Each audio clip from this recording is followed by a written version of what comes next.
Please subscribe our channel and hit the bell icon. बिस्मिल्लाहिर्रहमानिर्रहीम। साथियों, मां आहियां हाकिम अली नारे जो। हिकु दफ़ो वरी ॿीहर बायोलॉजी जे हिकिड़े टॉपिक ते अॼु असां रोशनी विझंदासीं। अॼु जो जेको टॉपिक आहे जंहिं ते असां ॻाल्हाईंदासीं उहा आहे discovery of cell and cell theory. Discovery of cell दरअसल मुख़्तलिफ़ साइंटिस्ट जी कंट्रीब्यूशन जो हिकिड़ो निचोड़ आहे, जंहिंमें सभ खां पहिरियों गैलीलियो जो ज़िक्र अचे थो, जंहिं 1610 में माइक्रोस्कोप ईजाद कयो हुयो। छो त माइक्रोस्कोप ई उहा मशीन आहे, उहो औज़ार आहे जंहिंसां नंढनि बारीक शयुनि खे ॾिसण में आसानी थी। 1665 में रॉबर्ट हुक जेको इंग्लिश बायोलॉजिस्ट हुयो, इहो काठ जे टुकड़नि ते कमु करे रहियो। काठ जे टुकड़नि खे जॾहिं पाणी में डिज़ॉल्व कयो वियो, उन में त उहे नंढड़ा ज़रड़नि जा काठ जा टुकड़ा ॻरी करे नंढा नंढा गोल ज़रड़नि में तक़सीम थी विया, जेके नंढा ड्रॉपलेट टाइप हुया, जंहिंखे हुन सेल जो नालो ॾिनो। 1665 में रॉबर्ट हुक सेल डिस्कवर कयो उन जे काठ जे टुकड़नि मां, जंहिंखे basic unit of life consider कयो वियो।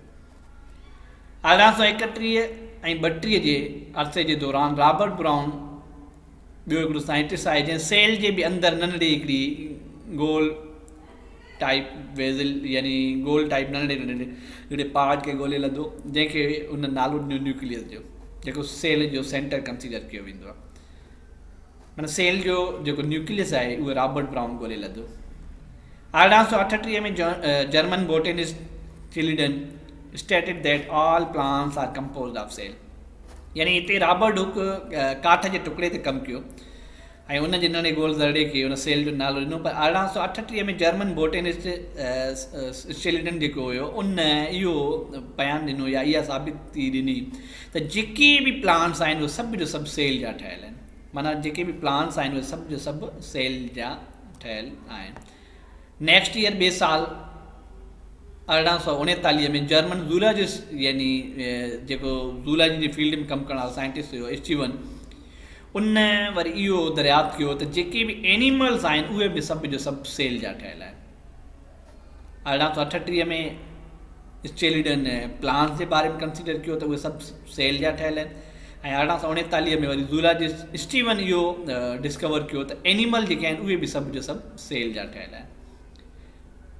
1858 ईस्वीअ में ॿियो साइंटिस्ट रडल्फ विर्चू, जंहिं इहा पंहिंजे तजुर्बे जी साबिती ॾिनी त जेके बि सेल ठहनि था पिया, जेके नवां सेल तयारु थियनि था पिया, उहे सभु जो सभु ऑलरेडी जेके मौजूदु सेल आहिनि यानी जेके पेरेंट सेल आहिनि उन्हनि मां तयारु थींदा आहिनि।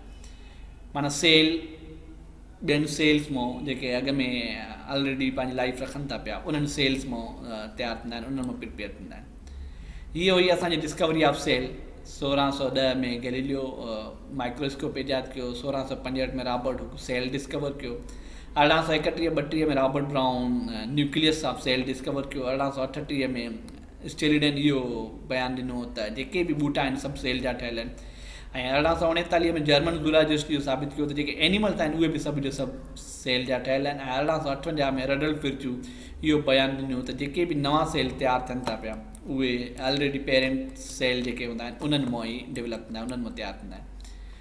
सेल थ्योरी दरअसल असांजी जेको स्टेलिडन स्टीवन ऐं रडल्फ विर्चू जो जेको कमु हुयो, उन्हनि जो ई निचोड़ आहे। इन जा जेके अहम नुक़्ता आहिनि या सेल थ्योरी जा जेके अहम पॉइंट आहिनि उहे इहे आहिनि त all animals and plants are made up of cell and cell product. माना जेके बि सेल आहिनि, ॿूटा ऐं जानवर जेके बि आहिनि, सभु जो सभु सेल जा ठहियल आहिनि ऐं सेल जी ठहियल शयुनि मां ठहियल आहिनि। मिसाल जो टिशू आहे, आर्गन्स आहे, उन्हनि मां। Among the some organism are unicellular and some are multicellular. उन्हनि मां कुझु त हिकिड़े सेल वारा हूंदा आहिनि ऐं कुझु वरी इलाही सेल जा ठहियल हूंदा आहिनि। यानी ही अहम पॉइंट पहिरीं जेका सेल थ्योरी जा उहा इहा आहे त जेके बि लिविंग ऑर्गेनिज़म आहिनि, प्लांट्स ऐं एनिमल, उहे सभु सेल जा ठहियल आहिनि। ॿी स्टेटमेंट जेका ॿी पॉइंट आहे सेल थ्योरी जी उहा इहा आहे त the cell is the smallest basic structural and functional unit of all living organism. माना जेके बि जानदार आहिनि सभिनि जो नंढे में नंढो कमु करण वारो जेको बुनियादी एको आहे उहो सेल आहे। ऐं टी ऐं अहम जेका सेल थ्योरी जी पॉइंट आहे उहा इहा आहे त new cells are found by the division of pre existing cell. मतिलबु जेके अॻ में मौजूदु सेल आहिनि, पेरेंट सेल आहिनि, उन्हनि मां ई नवां सेल तयारु थियनि था पिया या सेल ठहनि था पिया। इहे टे अहम पॉइंट आहिनि जेके असांजे सेल थ्योरी जो हिसो आहिनि। समूरा जानदार सेल जा ठहियल आहिनि। सेल नंढो ऐं स्ट्रक्चर ऐं फंक्शनल यूनिट आहे जानदारनि जो। ऐं नवां सेल हमेशह पेरेंट सेल मां तयारु थींदा आहिनि। ही हुई असांजी डिस्कवरी ऑफ सेल ऐं सेल थ्योरी जेका अॼु तव्हांजे साम्हूं रखीसीं। इंशाल्लाह नेक्स्ट टाइम